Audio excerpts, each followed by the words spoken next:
Welcome back. As we told you early in the program, the Senate, they're moving to punish the Saudis for killing Jamal Khashoggi.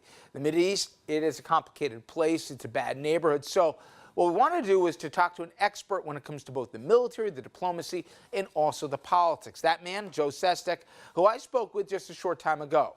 Sestak, a former Democratic Congressman from Pennsylvania, and he served on the Armed Services Committee. He's also a retired Rear Admiral in the U.S. Navy. Now, obviously, the late president dedicated so much of his life to the idea that American interests don't just end at our border.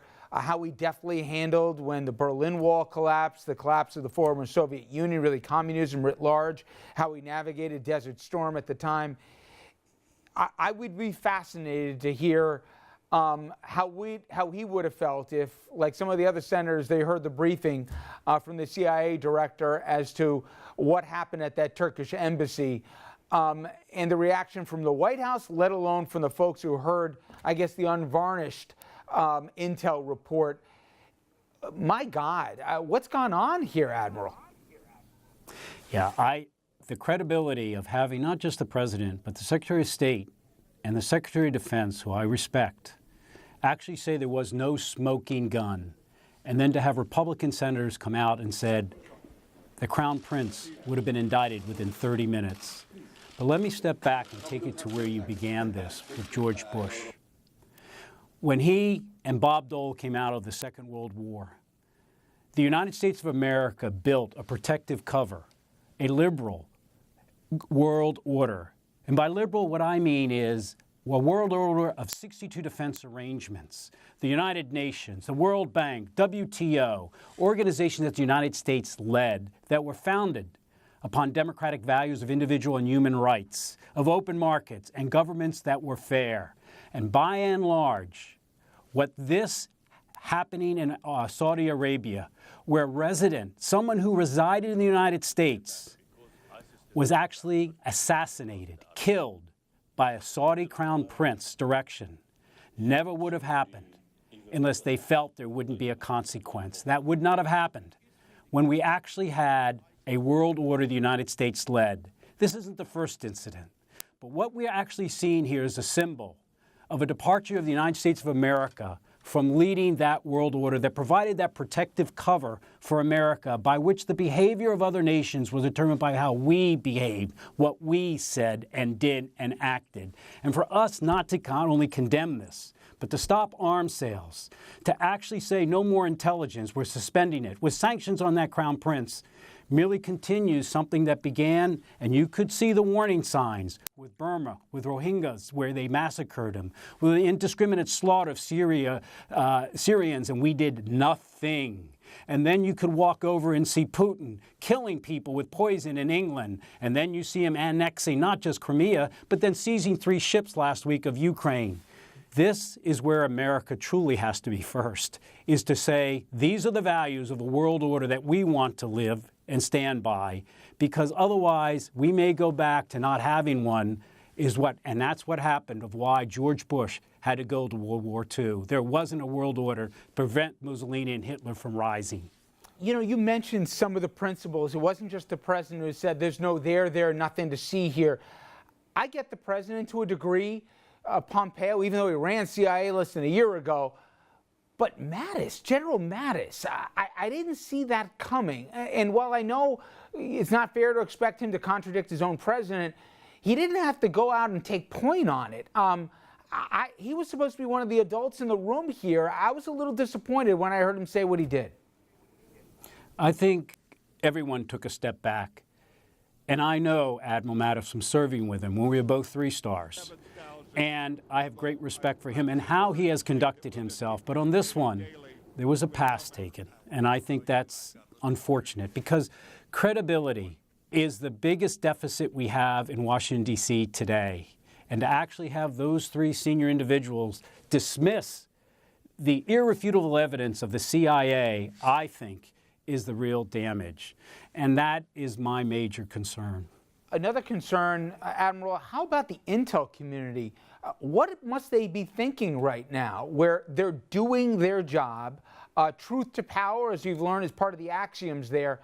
And then if we didn't have the hearing yesterday, that truth to power would have never come to light. I mean, you have the head of the CIA and others and the Boltons, the rest saying they're not listening to the audio tape, nor the president for that matter, because, well, we don't speak Arabic. Come on. I mean, what must be going on at Langley right now? Yes. The key issue here is when the CIA goes around the world and speaks, and we have a lot of interrelationships with many countries, just not those of the United Kingdom or Canada, but all the way even to Saudi Arabia, because we do get good intelligence from them. All of a sudden, if you have the president dismissing what they say, then maybe others will begin to dismiss it. And is that a morale factor? Sure it is. But they're professionals and they'll get through this. But look, I think the other issue is this isn't the first time with Saudi Arabia. We began to lose our leverage with them, our moral character with them, and with the world when we gave unconditional support to that indiscriminate fighting that's going on in Yemen and is just about to blossom into a famine, and where we never spoke up about all the human rights that this crown prince has actually done against human rights. And third, we took a pass ourselves when Canada actually spoke up and gave a mild rebuke, at least, when the crown prince threw the women bloggers into prison because they happened to say a few things about some rights they'd like to see, and we didn't stand by our ally. That is where the real damage is. And this issue of intelligence now not being believed, I think, just adds to that lack of trust, that deficit we have in America today that the American people feel. And finally, Admiral, isn't it a false choice? And I ask that in this respect. The president basically said, hey, listen, they did it, they didn't do it. We can't cross these guys. They're a strategic geopolitical partner in the Middle East that we need. Plus, they're buying a lot of weapons. The point is, we have the leverage more than they do. Saudi Arabia needs the United States here. It's not some one-way street. If we really wanted to, magically the Saudis could find someone other than the Crown Prince to be the head of that nation going forward. I mean, we had other cards to play other than capitulate, right? They wouldn't have done this unless 10 years ago, 15 years ago under George Bush, because they knew what the consequences would be. Unless they felt they could get by with it today, I don't think they would have done it.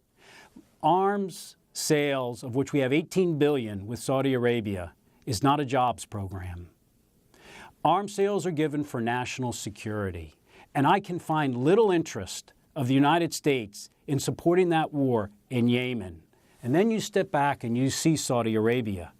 It has the most sophisticated, elaborate, modern military arsenal in all the Middle East, from Apaches all the way to the F-15. And yet, our military would rather operate with the elite of the United Arab Emirates, Jordan, and even Iraq with the elite there, because they don't do training with that equipment. It's show. They don't have non-commissioned officers in order to do things. And that's why that military really is not very good, and why we are having to give so much support in what's become a humanitarian disaster in Yemen. Do we have cards to play? We got a lot of cards to play. We're the #1 oil producer in the world today, not Saudi Arabia. Sanctions can truly hurt them. And when you step back and see that we can actually cut off intelligence flow for what they need in that damning war there in Yemen, there's a lot of leverage you could do. If you think that geopolitics is all about a deal, then I think you've got your administration. But if you understand that eventually economic issues can erupt like they did into war, like they did with Imperial Japan, you begin to understand it's just not about dividing up the world into economic deals. It's bringing people together in a world order through the WTO, World Trade Organization, and others, to work fairly and for a common interest, because that's how our great prosperity has done so well the last 75 years since George Bush walked away from the World War II. Admiral, it has been fascinating going around the world with you here, both from your perspective as a person in uniform and obviously somebody who knows Capitol Hill so well. Admiral Sestak, thank you so much. It's good to be with you, Richard. Thank you. And when we come back, we will pivot to a story that impacts thousands of people in two of our coverage areas. I'm talking about New York and Virginia. We're discussing Amazon. Now, we visited one of the neighborhoods it will build on. We also got reaction from residents, and you'll be surprised what they have to say.